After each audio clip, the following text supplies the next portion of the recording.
काय केलं बोलले. वाव. म्हणजे माझं हार्ट आता खूप चांगलं काम करतंय. ते जे त्यांनी स्टेंट टाकलेलं आहे. तर मी काल राईट. त्यांनी इको केला माझा. तर ते बोलले तुम्ही एवढ्या लवकर हार्ट कव्हर कसं काय केलं? म्हटलं सर मी तुम्हाला मागच्या वेळेस पण बोलले होते मी हार्बल लाईन जॉईन केलेली आहे हार्बल लाईफ मध्ये. आणि रोज सकाळी मी वर्कआउट करते ना. तर मग बोलले फास्ट करता का? म्हटलं नाही सर. माझे जे कोच आहेत ते माझ्याकडून कमी प्रमाणात करून घेतात म्हणून. म्हणजे खूप हार्ड मला करू देत नाही. निलेश सर झाले, सारिका मॅडम झाले. सगळ्यात प्रथम त्यांचे धन्यवाद. सारिका मॅडमनी मला या फॅमिली सोबत जॉईन केलं आणि आज त्यांच्यामुळे मी इथं दिसते सर. खूप छान कारण मॅडम. आणि फक्त तुमचा 11 दिवसामध्ये हा सगळं घडलेलं आहे. वर्कआउट जॉईन करून मला फक्त 11 दिवस झालेले होते सर. आणि हम्म. 11व्या आणि दिवशी क्लब मध्येच मला म्हणजे मी 5:30 ची बॅच जॉईन करते. मला 5:15 अटॅक सारखं झालं. पण माझ्या तो लक्षात आला नाही. निलेश सर पण तिथेच होते. मग सरांना म्हटलं नाही सर माझ्या छातीत खूपच दुखतंय. मग सरांनी माझ्याकडून थोडंसं त्यांच्या पद्धतीने एक्सरसाइज करून घेतल्या. जेणेकरून श्वास मोठा घ्या, सोडा, सरळ झोपा असं करून घेतलं. पण तेवढा वेळ बरं वाटलं मला. पण त्याच्यानंतर मला तो अजून त्रास झाला. पण माझ्या असं मनातच नाही आलं का हा अटॅक असू शकतो.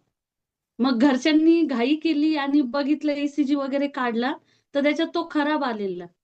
मग माझी भाऊजाई हॉस्पिटलमध्ये सह्याद्री नाशिकच्या. मग तिने तो ईसीजी सरांना व्हॉट्सअप केला. तर सर बोलले ईसीजी खराब आहे, अटॅक येण्याची शक्यता आहे. इमिजिएटली पेशंट तुम्ही हॉस्पिटलला आणा. हो. तर आपल्या फॅमिलीमध्ये नवीन होते. 10च दिवसाचा अनुभव होता.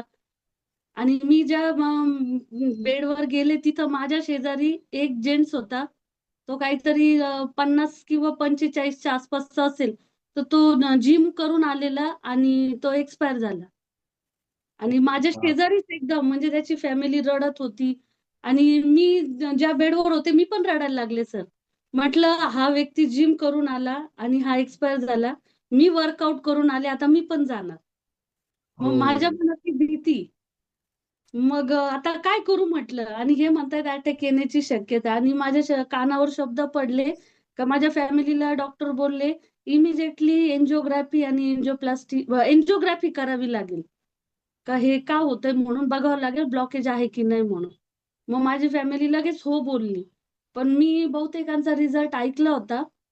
मी स्वतः पेशंट बघायला गेली होती एन्जिओग्राफीचे, एन्जिओप्लास्टीचे. का ते लोक मला सांगायचे का हात खूप दुखतो म्हणून. आणि माझ्या फॅमिलीतलेच होते. त्या म्हणाल्या की जेव्हा ते एन्जिओग्राफी करतात ना असं वाटतं देवाने आपल्याला मरण दिलं तर चालेल पण हे असं काही नको. म्हणजे ते भूल देत नाही आणि ते आपण शुद्धीत असतो पूर्ण. आणि ते खूप करतात. आता माझ्या डोळ्यासमोर ते आलेलं. म्हटलं आता डॉक्टर एन्जिओग्राफी करणार आपल्याला काही ते सोडणार नाही. फॅमिलीने होकार दिला. मग म्हटलं आपण आरडाओरडा करून काही बोलून काहीच फायदा नाही. बीपी वाढेल. ऍक्च्युअली मला थायरॉइड आहे, बीपी आहे.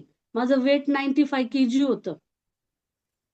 आणि ओके. ते झाल्यानंतर मग डॉक्टरांनी एन्जिओग्राफी केली आणि माझ्या फॅमिलीला सांगितलं का 100% ब्लॉक आहे म्हणून. एन्जिओप्लास्टी हो. करावी लागेल. पण ओके. मग एन्जिओप्लास्टीला जेव्हा एन्जिओग्राफीला सरांनी मला घेतलं त्यांच्या ओटी मध्ये. तेव्हा मी सरांना म्हटलं सर मला एक प्रश्न विचारायचा. म्हणे बोला मॅडम. म्हटलं सर मी हर्बल लाईफ जॉईन केले 11 दिवसापासून. आणि वर्कआउट पण करते क्लबला मी. म्हणून मला अटॅक आला का? आता सर मी नवीन फॅमिली जॉईन केलेली होती. मला एवढी आयडिया नव्हती. पण मी ते जिम वाल्याचं बघितलं ना म्हणून मी तो प्रश्न केला. मग ते राईट. सर हसले.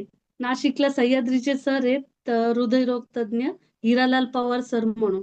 ते हसले आणि मला म्हणे मॅडम तुम्ही वर्कआउट केलं ना, हर्बल लाईफ जॉईन केलं म्हणून तुम्ही आज इथपर्यंत पोहोचल्या.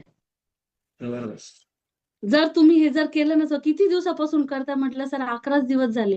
म्हणून तुम्ही इथपर्यंत जो अटॅक तुम्हाला फास्ट येणार होता तो स्लो आला. जर तुम्ही अजून हालचाल केली नसती, घरीच बसलेले असता, एक दिवस खूप मोठा अटॅक आला असता.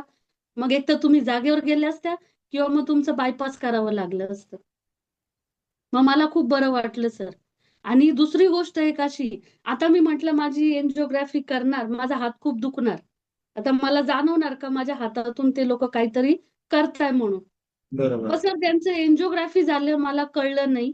माझ्या घरच्यांची परमिशन घेऊन त्यांनी एन्जिओप्लास्टी पण केलं. मला कळलं नाही सर. आणि अचानक काहीतरी अर्धा तास किंवा आता मला वेळ नाही सांगता येणार. पण ते मला बोलले, झालं मॅडम म्हणे, उठू शकता तुम्ही. म्हटलं सर उठू शकते. मला तर काही त्रास नाही झाला. म्हणे तुम्हाला त्रास, मध्ये हसले. हसले आणि म्हणे तुम्हाला त्रास होणार नाही. बस त्यांनी एवढा शब्द बोलले सर. वा. म्हणजे खूप मग छान. माझ्या ते लक्षात आलं, की मी आपली फॅमिली